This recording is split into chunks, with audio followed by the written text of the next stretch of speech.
Hello, hi, ನಮಸ್ಕಾರ ಎಲ್ರಿಗೂ. ಹೇಗಿದ್ದೀರಾ? ತುಂಬ ಚೆನ್ನಾಗಿದ್ದೀರಾ ಅಂದ್ಕೊಂಡು ಇವತ್ತಿನ ವೀಡಿಯೋನ ಸ್ಟಾರ್ಟ್ ಮಾಡ್ತಾ ಇದ್ದೀನಿ. ಏನಪ್ಪ ವೀಡಿಯೋ ಅಂದರೆ, ಪ್ರೆಗ್ನೆನ್ಸಿನ ಯಾವಾಗ ಟೆಸ್ಟ್ ಮಾಡ್ಕೋಬೇಕು, ನಾವು ಯಾವ ಟೈಮ್ನಲ್ಲಿ ಟೆಸ್ಟ್ ಮಾಡಬೇಕು, ಸರಿಯಾದ ದಿನ, ಸರಿಯಾದ ಯಾವಾಗ ಎಷ್ಟು ದಿನಕ್ಕೆ ನಾವು ಚೆಕ್ ಮಾಡ್ಕೋಬೇಕು ಅನ್ನೋದ್ರ ಬಗ್ಗೆ ಇವತ್ತಿನ ವೀಡಿಯೋನ ಮಾಡ್ತಾಯಿದ್ದೀನಿ.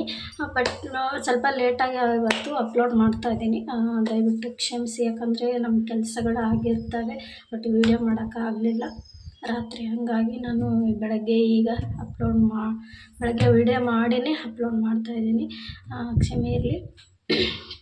ನೋಡಿ, ನಾವು ಒಂದು ಪ್ರೆಗ್ನೆನ್ಸಿ ನಮ್ಮ ಸಿಂಪ್ಟಮ್ಸಲ್ಲಿ ನಮಗೆ ಗೊತ್ತಾಗ್ತಾ ಇದೆ, ಈ ಥರ ಚೇಂಜಸ್ ಇದೆ, ಚೇಂಜಸ್ ಆಗ್ತಾ ಇದೆ, ನಮಗೆ ಪ್ರೆಗ್ನೆನ್ಸಿ ಆಗ್ತಾ ಇದ್ದೀವಿ ಅಂತ ಅನುಭವ ಆಯಿತು ಅಂದರೆ, ನೀವು ಒಂದು ಸ್ವಲ್ಪ ಪೀರಿಯಡ್ಸು ಮಿಸ್ ಆಯಿತು, ನಮ್ಮದು ಈ ಡೇಟಿಗೆ ಆಗಬೇಕಾಗಿತ್ತು, ಈ ಡೇಟಿಗೆ ಆಗಲಿಲ್ಲ, ಪೀರಿಯಡ್ಸು ಮಿಸ್ ಆಯಿತು, ಆವಾಗ ನಾವು ಹಿಂದಲೇ ಟೆಸ್ಟ್ ಮಾಡಿಬಿಟ್ರೆ ಅದು ಗೊತ್ತಾಗಲ್ಲ. ದಯವಿಟ್ಟು ಎಲ್ಲರೂ ವೀಡಿಯೋನ ಕೊನೆವರೆಗೂ ನೋಡಿ. ಕೊನೆವರೆಗೂ ನೋಡಿದರೆ ಯಾವುದೇ ವೀಡಿಯೋ ಆದರೂ ನಿಮಗೆ ಅರ್ಥ ಆಗುತ್ತೆ. ದಯವಿಟ್ಟು ಎಲ್ಲರೂ ಕೊನೆವರೆಗೂ ನೋಡಿ, ಸಪೋರ್ಟ್ ಮಾಡಿ, ಸಬ್ಸ್ಕ್ರೈಬ್ ಆಗಿ ನಮ್ಮ ಚಾನಲ್ಗೆ ಅಂತ ಹೇಳ್ತಾ ಇವತ್ತಿನ ವೀಡಿಯೋನ ಸ್ಟಾರ್ಟ್ ಮಾಡ್ತಾ ಇದ್ದೀನಿ. ನೋಡಿ ಫ್ರೆಂಡ್ಸ್, ನೀವು ಪೀರಿಯಡ್ಸ್ ಮಿಸ್ ಆಯಿತು, ನಾವು ಯಾವ ದಿನದಲ್ಲಿ ನಾವು ಎಷ್ಟು ದಿನಕ್ಕೆ ನಾವು ಟೆಸ್ಟ್ ಮಾಡಬೇಕು, ಎಷ್ಟು ದಿನಕ್ಕೆ ರಿಸಲ್ಟ್ ಬರುತ್ತೆ ಅದು ಅನ್ನೋದ್ರ ಬಗ್ಗೆ ನಾವು ಫಸ್ಟ್ ತಿಳ್ಕೋಬೇಕು. ನಮ್ಮ ದೇಹದಲ್ಲಿ ಹಾರ್ಮೋನಿಯಂ ಚೇಂಜಸ್ ಆಗಲಿ, ಮತ್ತು ನಮ್ಮ ಯೂರಿನ್ ಪಾಸ್ ಆಗೋದಾಗಿರ್ಬೋದು, ಮತ್ತು ನಮ್ಮ ದೇಹದಲ್ಲಿ ಸುಸ್ತು, ಮತ್ತು ಜಾಸ್ತಿ ಮಲಗಬೇಕನ್ನೋದು, ಏನು ತಿನ್ನೋಕ್ಕೆ ಮನಸ್ಸಾಗಲ್ಲ, ವಾಮಿಟ್ ಜಾಸ್ತಿ ಆಗ್ತಾಯಿದೆ, ಹಾಗೆ ದಿನಕ್ಕೆ ಅದು ಸ್ವಲ್ಪ ಮಿಸ್ ಆಗಿ ನಮ್ಮ ಪ್ರೆಗ್ನೆಂಟ್ ಅಂತ ಗೊತ್ತಾಗ್ತಾ ಬರುತ್ತೆ. ನಿಮ್ಮ ದೇಹದಲ್ಲೇ ನಿಮಗೆ ಬದಲಾವಣೆ, ಅದು ನಿಮಗೇ ಅನುಭವಕ್ಕೆ ಬರುತ್ತೆ. ಅದನ್ನು ಯಾವ ದಿನದಲ್ಲಿ ನಾವು ಟೆಸ್ಟ್ ಮಾಡ್ಕೋಬೇಕು, ಯಾವ ದಿನದಲ್ಲಿ ಇಲ್ಲ ಅನ್ನೋದ್ರ ಬಗ್ಗೆ ನಾವು ಫಸ್ಟ್ ತಿಳ್ಕೊಬೇಕಾಗುತ್ತೆ.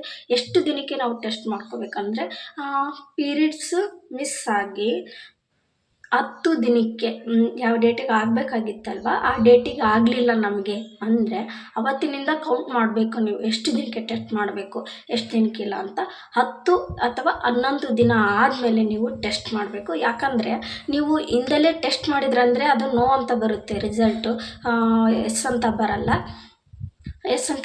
ಅದಕ್ಕೋಸ್ಕರ ಹೇಳ್ತಾ ಇರೋದು, ಒಂದು 10 ದಿನನಾದರೂ ಅವಸರ ಪಡೆದೇನೆ ಒಂದು 10 ದಿನನಾದರೂ ನೀವು ಕಾಯಬೇಕಾಗುತ್ತೆ. ಯಾಕಂದರೆ ಅದು ರಿಸಲ್ಟು ನಿಮಗೆ ಗೊತ್ತಾಗಬೇಕು, ಅದಕ್ಕೆ ಪ್ರೆಗ್ನೆನ್ಸಿ ಅಂತ ಕನ್ಫರ್ಮ್ ಆಗಬೇಕು ಅಂತಂದರೆ ನೀವು ಗೊತ್ತಾಗಿ ನಿಮಗೆ ಅನಿಸಿರುತ್ತೆ ಅದು ನಿಮಗೆ ನಾವು ಆಗ್ತಾಯಿದ್ದೀವಿ ಅಂತ. ಅವಾಗ ಮಿಸ್ ಆದಮೇಲೆ ನೀವು ಒಂದು 10 ದಿನಕ್ಕೆ ಪೀರಿಯಡ್ಸನ್ನು, ಈಗ ಎಲ್ಲ ಬರ್ತದೆ, ಕಿಟ್ ಎಲ್ಲ ಬಂದಿದೆ, ಆ ಥರ ಮನೆಯಲ್ಲೇ ಕೂಡ ಟೆಸ್ಟ್ ಮಾಡಿಕೊಂಡು ಬೇಕಾದರೆ ನೀವು ಹಾಸ್ಪಿಟಲ್ಗೆ ಹೋಗ್ಬೋದು. ಈ ಥರ ನಮ್ಮದು ರಿಸಲ್ಟು ಎಸ್ ಅಂತ ಬಂದಿದೆ ಅಂತಂದೇಳಿ ನೀವು ಹೋಗ್ಬೋದು. ಆವಾಗ ಡಾಕ್ಟ್ರು ಏನು ಹೇಳ್ತಾರೋ ಅದನ್ನು ಪಾಲಿಸ್ತಾ ಹೋದರೆ ನಿಮಗೆ ತುಂಬ ಹೆಲ್ತ್ ಬೆನಿಫಿಟ್ಸು, ಮತ್ತು ಮಕ್ಕಳು ತುಂಬ, ನಾನು ಹಲವಾರು ಒಂದಿಷ್ಟು ವೀಡಿಯೋಗಳನ್ನು ಹಾಕಿದ್ದೀನಿ, ಏನೇನು ತಿನ್ನಬಾರ್ದು ಏನೇನಿಲ್ಲ ಅನ್ನೋದ್ರ ಬಗ್ಗೆ. ಅದನ್ನು ಹೋಗಿ ವೀಡಿಯೋ ವಾಚ್ ಮಾಡಿ. ದಿನ ಆದಮೇಲೆ ನೀವು ಚೆಕ್ ಮಾಡಿದರೆ ಅದು ರಿಸಲ್ಟು ಕನ್ಫರ್ಮ್ ಆಗಿ ಬರುತ್ತೆ. ನಾನು ಯಾವ ಹಣ್ಣು ತಿನ್ನಬೇಕು, ಯಾವ ಹಣ್ಣು ತಿನ್ನಬಾರ್ದು ಅನ್ನೋದ್ರ ಬಗ್ಗೆ ನಿಮಗೆ ವೀಡಿಯೋ ಮಾಡಿದ್ದೀನಿ. ಹಣ್ಣು ತಿನ್ನಬಾರ್ದು ಅನ್ನೋದ್ರ ಬಗ್ಗೆ ವೀಡಿಯೋ ಮಾಡಿದ್ದೀನಿ, ಹೋಗಿ ದಯವಿಟ್ಟು ಅದನ್ನು ನೋಡಿ. ನಿಮಗೆ ಏನೆಲ್ಲ ತಿನ್ನಬಾರ್ದು ಏನೆಲ್ಲ ಇಲ್ಲ ಅನ್ನೋದ್ರ ಬಗ್ಗೆ ಗೊತ್ತಾಗುತ್ತೆ. ಈ ಥರ ನೋಡಿ ಎಷ್ಟು ದಿನಕ್ಕೆ ನೀವು ಚೆಕ್ ಮಾಡಿದ್ರೆ ರಿಸಲ್ಟು ಎಸ್ ಅಂತ ಬರುತ್ತೆ. ನೀವು ಅದಕ್ಕೂ ಮುಂಚೆ ನಾವು ಅವಸರ ಪಟ್ಟು ಹೋಗಿ ಚೆಕ್ ಮಾಡ್ಕೊಂಡ್ವಿ ಅಂದರೆ ಅದು ರಿಸಲ್ಟು ನೋ ಅಂತಲೇ ಬರೋದು, ಎಸ್ ಅಂತ ಬರಲ್ಲ. ನಿಮಗೆ ಅನುಭವ ಆಗ್ತಿರುತ್ತೆ, ಯಾಕೆ ಬರಬಾರ್ದು, ಅದು ಒಂದು ಪ್ರೊಸೀಜರ್ ಇರುತ್ತೆ, ಅದನ್ನೆಲ್ಲ ತಡೆದು ಅದು ಬರಬೇಕು ಅಂದರೆ ಸ್ವಲ್ಪ ಲೇಟು. ಹಾಗಾಗಿ ನೀವು ಒಂದು 10 ದಿನಕ್ಕೆ ಟೆಸ್ಟ್ ಮಾಡಿದ್ರೆ ಅದು ಪ್ರೆಗ್ನೆನ್ಸಿ ಅಂತ ಕನ್ಫರ್ಮ್ ಆಗುತ್ತೆ. ಆಮೇಲೆ ಇಷ್ಟು ದಿನಕ್ಕೆ ಸ್ಕ್ಯಾನಿಂಗು, ಇಷ್ಟು ದಿನಕ್ಕೆ ಎಲ್ಲ ಟೆಸ್ಟ್ ಮಾಡಿಸ್ಬೇಕು, ಯೂರಿನ್ ಟೆಸ್ಟು, ಬ್ಲಡ್ ಟೆಸ್ಟು, ಪ್ರತಿಯೊಂದನ್ನು ಅವರು ಹೇಳ್ತಾರೆ ಯಾವಾಗೆಲ್ಲ ಟೆಸ್ಟ್ ಮಾಡಿಸ್ಬೇಕು, ಯಾವಾಗೆಲ್ಲ ಟೆಸ್ಟ್ ಇಲ್ಲ ಅಂತಂದೇಳಿ. ಆವಾಗ ನೀವು ಡಾಕ್ಟ್ರ್ ಹತ್ರ ಹೋಗಿ ಚೆಕ್ ಮಾಡಿಸ್ಕೊಂಡು ನಿಮ್ಮ ಪ್ರೆಗ್ನೆನ್ಸಿಯನ್ನು ಖುಷಿ ಪಡಿ ಅಂತ ನಾನು ಇವತ್ತಿನ ವಿಡಿಯೋದಲ್ಲಿ ಇಷ್ಟನ್ನು ನಿಮಗೆ ಯೂಸ್ಫುಲ್ ಆಗಿದೆ ಅಂದ್ಕೊತೀನಿ ಇವತ್ತಿನ ವಿಡಿಯೋ.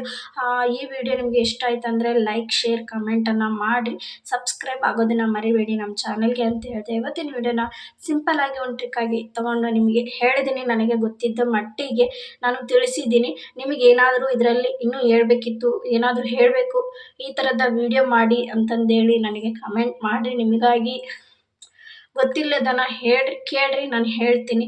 ನಾರ್ಮಲ್ ಡೆಲಿವರಿ ಬಗ್ಗೆ ಆಗಿರ್ಬೋದು, ಇನ್ನು ಪ್ರತಿಯೊಂದನ್ನು ನನಗೆ ಗೊತ್ತಿದ್ದ ಮಟ್ಟಿಗೆ ನಾನು ಹೇಳ್ತೀನಿ. ಯಾವುದೋ ವಿಡಿಯೋ ಕಾಪಿ ತೊಗೊಂಡು ನಾನು ಹೇಳಲ್ಲ, ಯಾಕಂದರೆ ನನ್ನ ಅನುಭವದ ತಕ್ಕಂತೆ ನಾನು ವಿಡಿಯೋ ಮಾಡ್ತಾಯಿದ್ದೀನಿ ಅಷ್ಟೇ. ಅದು ಬಿಟ್ಟರೆ ಇನ್ನೇನೂ ಇಲ್ಲ.